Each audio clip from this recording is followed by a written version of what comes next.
Thank you so much for that gorgeous introduction, Gia. And I can't say what an honor it is to meet all of you and to be here in this room.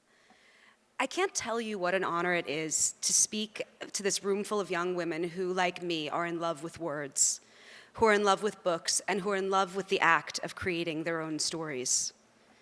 You see, long before I became a writer, books had saved me. I was a prototypical bad kid.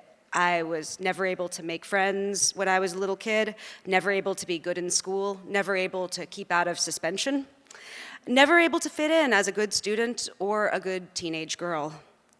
But books provided me an escape hatch. I lived next to a thrift store that sold paperbacks for 10 cents a piece. And whenever I got a few dollars, I would go there and I would load up my arms with these paperbacks.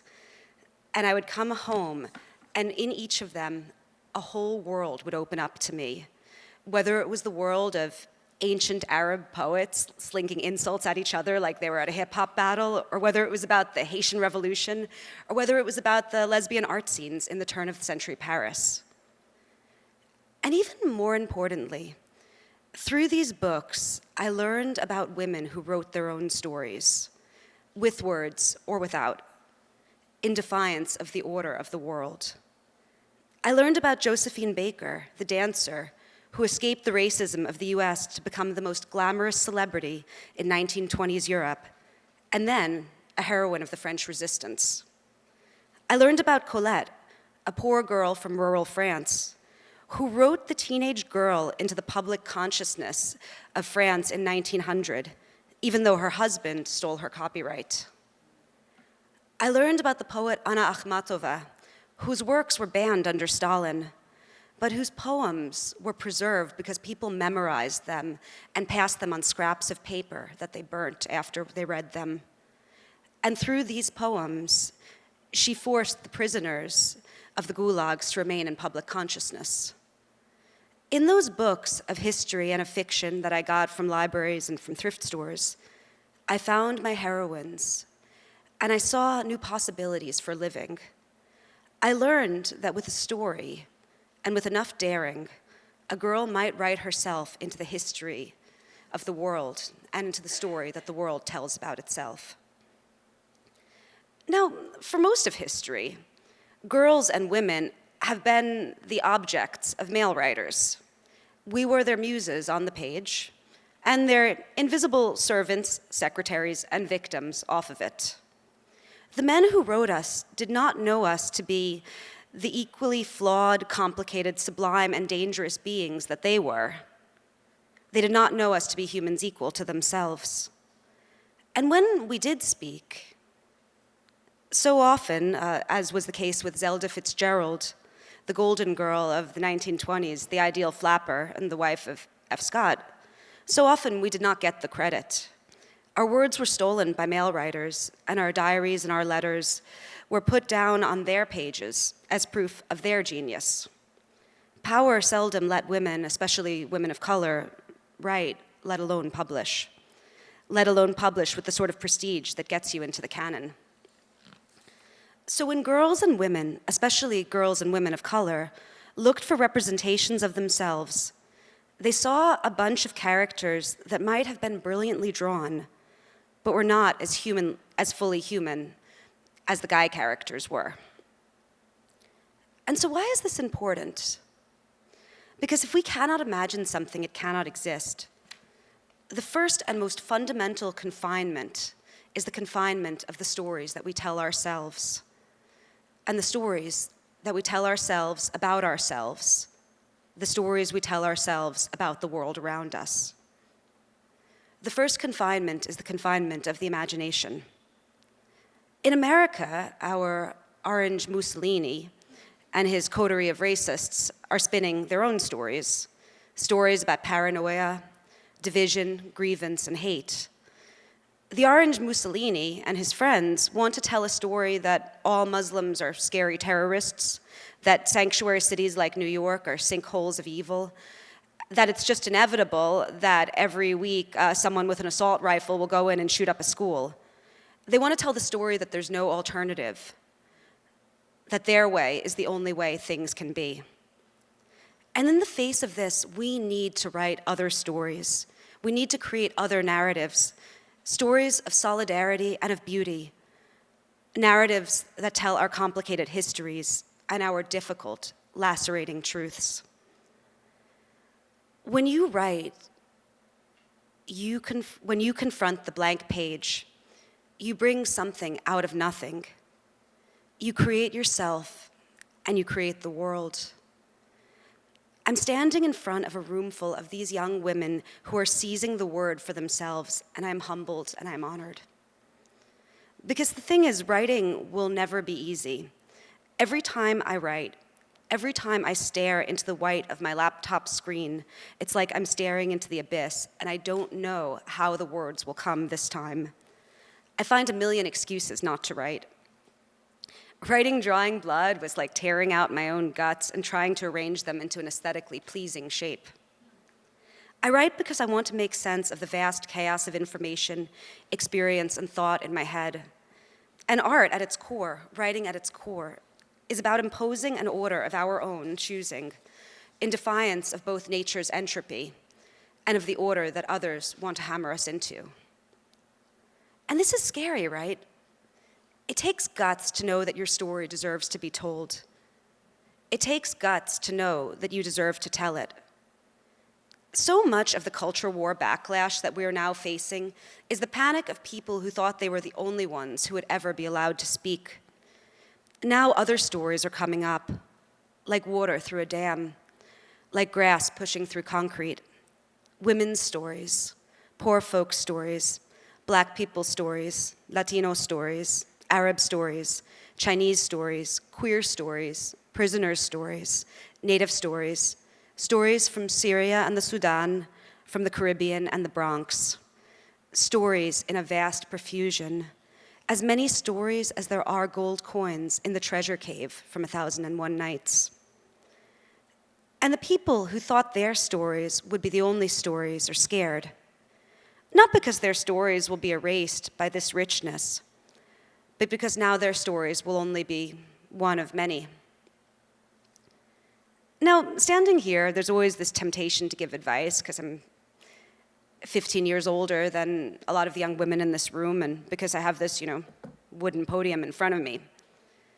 But the truth is that the world is changing so fast and in so many dazzling and inhuman ways that most advice is out of date the moment that it leaves the speaker's mouth. And because of this, instead, I'll try to share a few principles that have guided me. Number one, write. Write even when you're not inspired. Even if you have to type nonsense letters on the page, just write. Write and bring into being the unwritten. Principle number two, if you're in public, people will say you are stupid, that you're trivial, that your stories are unimportant, and that your thoughts are vapid. And most of these people will be jealous or hate-filled or projecting their own brokenness upon you, or just bonding with each other in their dislike of a figure that they presume you to be. Learn to shut out the voices of people who would prefer that you did not exist. Make friends, real deep friends who can tell you when you're wrong, who will challenge you and provoke you, and who will always have your back, and keep those friends close forever. Work with discipline, rigor, and craft. As my friend Clayton Cubitt, an amazing photographer, once said, take the broken part of yourself and polish it until it shines like a diamond.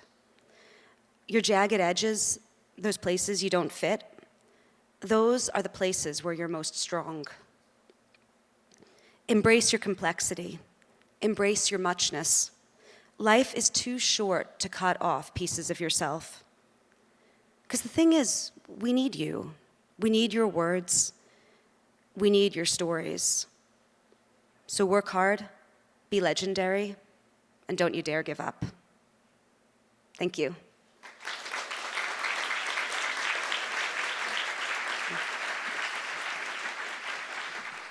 This is about one of my best friends who's a rock star named Kim Bookbinder. And it is a short reading about female ambition.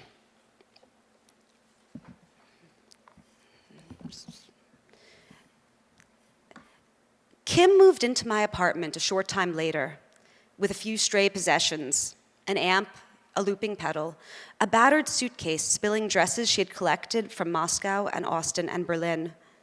She covered one wall of the room with butcher paper, and then in marker, started planning what came next. I sat and I watched her. At the top of the paper, she wrote in vermilion ink, "The Impossible Girl." "The Impossible Girl came to me in a dream one night in Berlin," Kim said. The song presented itself fully formed. When I woke up, I remembered every beat, every word. Kim got a musician's residency at Goodbye Blue Monday, the bar where I danced after I recovered from an abortion. On her first night, a dozen fans gathered in the audience, including me.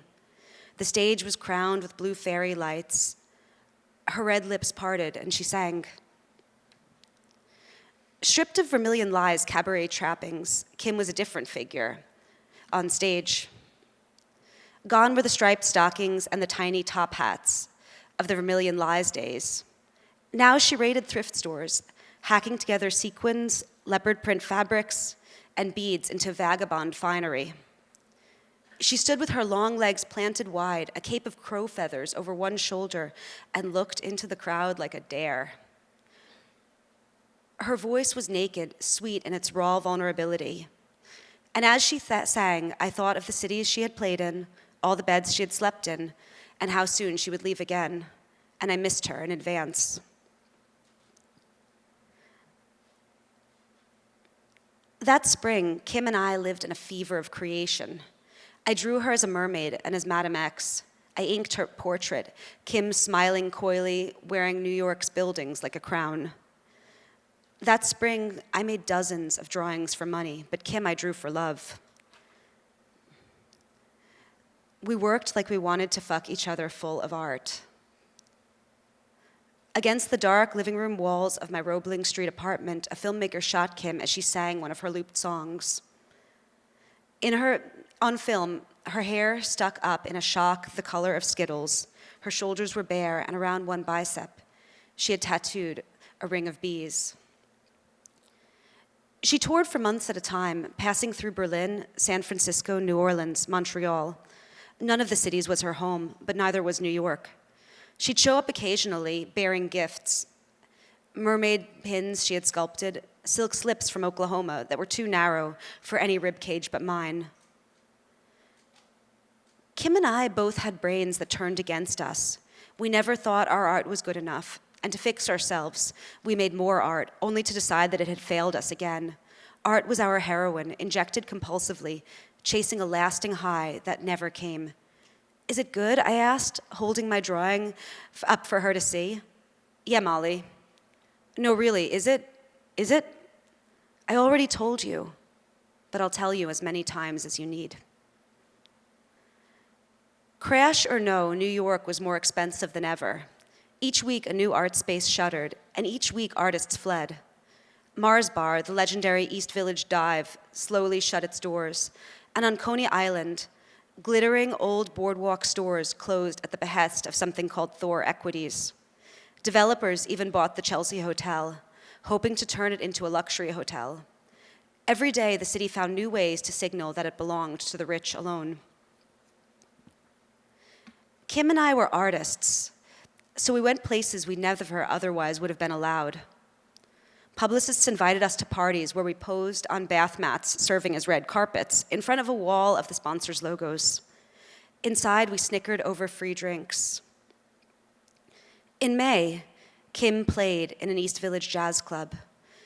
She was the most gold and silver thing on its tiny stage.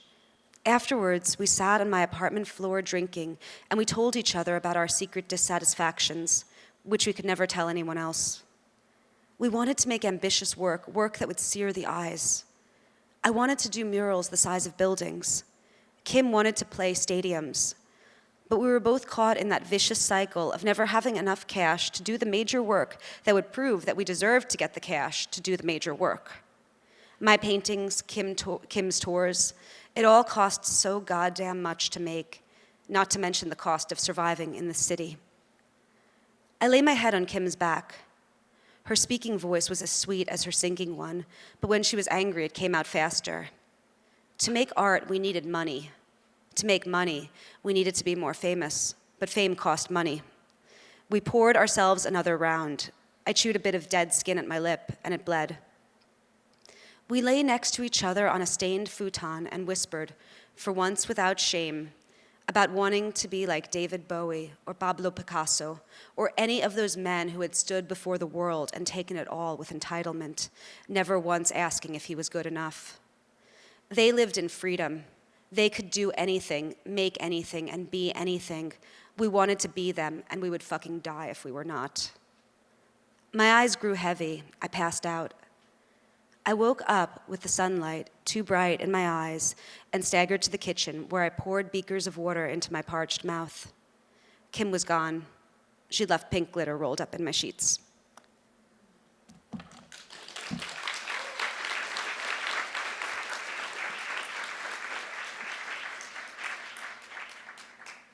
Thank you so much. That was such an honor to read you my work. And with that, I'd like to introduce Dalila, who will be performing her piece, An Ode to Girls. Dalila, thank you.